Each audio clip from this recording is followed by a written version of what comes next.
মৃত্যু শব্দটা যতটা করুণ ততটাই রহস্যময়, কিন্তু লক্ষণের মৃত্যু ছিল না কোনো শেষ, এ ছিল তার সত্য পরিচয়ে ফিরে যাওয়ার পথ। আজ জানবো লক্ষণের মৃত্যুর পর তার আত্মা কোথায় গেল, আর কিভাবে তিনি ফিরে গেলেন তার দেবরূপে, শ্রী বিষ্ণুর চিরশয়ন সঙ্গী শেষনাগ রূপে। যেদিন রাম প্রতিজ্ঞা ভাঙার কারণে লক্ষণকে মৃত্যুদণ্ড দিতে বাধ্য হলেন, সেদিন লক্ষণ শান্ত কণ্ঠে বলেছিলেন, প্রভু আপনার আদেশেই আমার ধর্ম, আমার মৃত্যু যদি আপনার ধর্ম রক্ষা করে তবে সেটাই আমার মুক্তি। সেই মুহূর্ত থেকেই তিনি বুঝিয়েছিলেন এই দেহযাত্রা শেষ হচ্ছে, কিন্তু আত্মার যাত্রা শুরু হতে চলেছে অন্য জগতে। লক্ষণ গভীর ধ্যানে বসে ধীরে ধীরে নিজের দেহ ত্যাগ করলেন।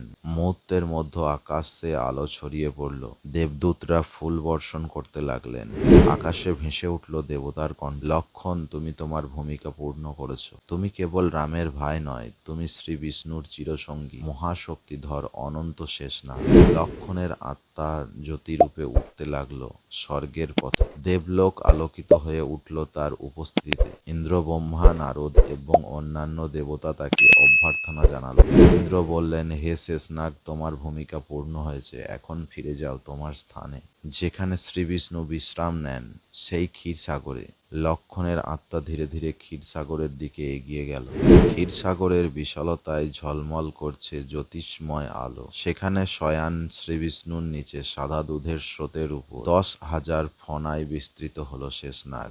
সেই শেষনাগ আর কেউ নয়, তিনি রামের ভাই লক্ষণ। তিনি ফিরে গেলেন তার দেবরূপে, যেখান থেকে তিনি এসেছিলেন মানব রূপে রামের পাশে থাকতে। দেবতারা একে একে বললেন, লক্ষণের আত্মত্যাগ ছাড়া অবতার রূপ পূর্ণ হতো না। তিনি শুধু ভাই নন, তিনি ছিলেন ধর্মের রক্ষক, কর্তব্যের প্রতীক এবং ভক্তির জীবন্ত উদাহরণ। ব্রহ্মাদেব বলেন, শেষনাগ কেবল বিষ্ণুর আশ্রয় নয়, তিনি সেই স্থিতি যার উপর টিকে আছে সৃষ্টি। লক্ষণের মৃত্যু তাই কোনো সমাপ্তি নয়, এ ছিল চিরন্তন জীবনের সূচনা। রামচন্দ্র বললেন, আমার প্রাণের অর্ধেক হারালাম আমি। তখন স্বর্গ থেকে কণ্ঠ এলো, হে রাম, তোমার প্রিয় ভাই লক্ষণ এখন শেষনাগ রূপে তোমার পাশেই আছে। তুমি যখন ফিরে আসবে স্বর্গে, তখন তোমরা দুজনে আবার মিলবে, যেমন মিলেছিলে সৃষ্টি শুরুর আগে।